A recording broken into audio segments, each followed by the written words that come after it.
Avant de commencer, merci de bien vouloir vous abonner, de laisser un j'aime, un commentaire et bien sûr de partager la vidéo. Au cabinet d'avocats, Nina a une surprise pour Horacio et Manuela, elle va leur présenter quelqu'un. Pendant que Nina parle avec son invité, Horacio le reconnaît tout de suite. Il dit donc à Manuela qu'il est gay. Manuela lui demande s'il en est sûr, Horacio lui dit qu'il en est certain de plus, il le voit au premier regard. Manuela est vraiment déçue pour Nina, car ils pensent tous les deux que ce dernier est son fiancé. Horacio dit à Manuela qu'il ne va pas laisser Nina faire à nouveau cette erreur, il décide donc qu'il va lui dire la vérité sur cet homme. Au funérarium, Lola s'ennuie, elle dit à son amie qu'elle est juste là pour ne pas laisser Lola avec Topo. Pirata arrive, il cherche à voir Monko et Ranko. Topo vient les rejoindre, et il lui demande ce qu'il fait là, il lui répond qu'il veut parler à Ranko et Monko. Il demande à Topo si sa grande-mère était déjà vieille. Il lui dit que parfois la mort est un soulagement, il lui raconte sans grande émotion comment sa grande-mère a souffert avant de mourir. Topo le remercie tout de même pour ce geste d'attention. Pirata dit à Monko et Ranko qu'ils aillent parler dehors. Arrivé dehors, il leur dit qu'il a une bonne nouvelle pour eux. Il leur dit que le prince a accepté qu'il travaille pour lui. Ils sont contents, ils pensent qu'ils vont rencontrer le prince en personne comme Katchoro, mais Pirata leur dit que ça ne va pas être possible, pas après ce qui s'est passé avec Katchoro. Il leur dit qu'ils vont devoir passer par lui pour tout. Ranko demande à Pirata quand ils peuvent commencer, il leur répond quand ils auront l'argent, mais Ranko lui répond qu'il sait bien qu'ils n'ont pas d'argent pour acheter la marchandise.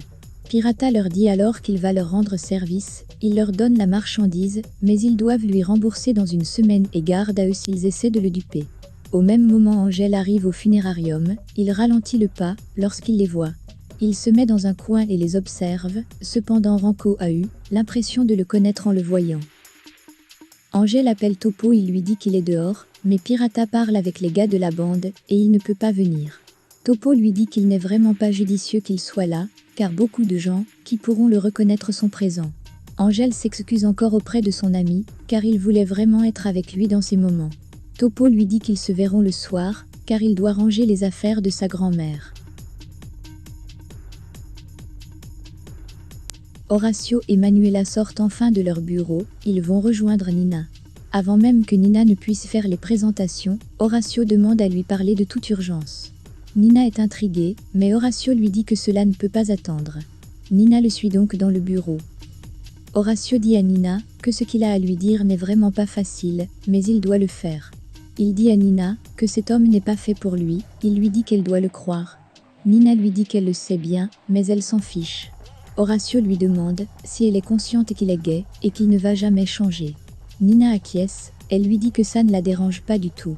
Elle demande donc à Horacio si cela lui pose un problème.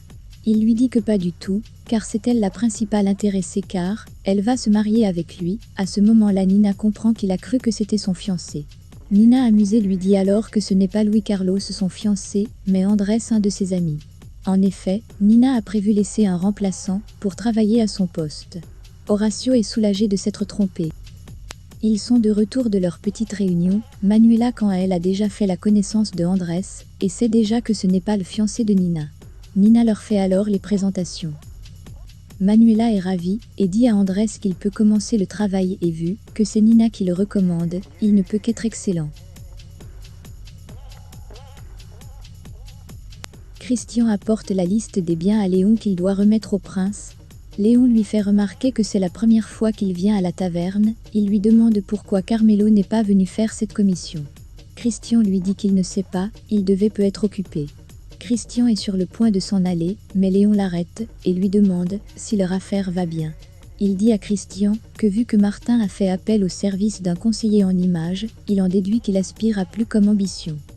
Christian lui répond que les ambitions de Martin ne regardent que lui-même et qu'il ne pense même pas être présent quand il les aura atteints.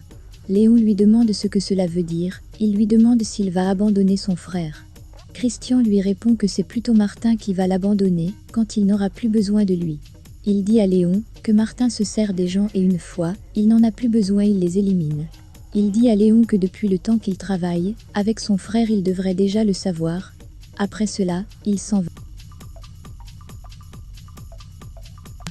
Horatio fait un beau discours à Nina. Il lui dit qu'elle est une très belle personne et qu'elle ne doit jamais l'oublier. Nina très émue dit au revoir à ses patrons. Elle menace Andrés amicalement de bien se comporter avec eux. Nina s'en va car elle doit aller terminer de faire ses bagages. Manuela décide d'appeler Osvaldo pour le remercier d'avoir accéléré les choses pour le transfert de Jimmy. Horatio prévient donc à Manuela que l'assistant du procureur ne l'a pas fait pour rien. Il lui dit qu'Osvaldo est attiré par elle. Le capitaine Soto est dans son bureau, il repense à tout ce que lui a dit Jimmy sur le complot. Il décide donc de faire quelque chose, il appelle donc un ami aux affaires internes. Il lui dit qu'il a besoin d'un service, il lui dit que c'est personnel et qu'il a besoin de son aide. Il demande à son ami qu'il veut vérifier les comptes bancaires de toute son équipe. Son ami lui demande s'il soupçonne quelqu'un en particulier. Soto lui dit qu'il n'est sûr de rien, il veut juste éliminer un doute et qu'il veut avoir l'état des comptes de tout le monde. Son ami acquiesce et lui dit qu'il se met au boulot immédiatement.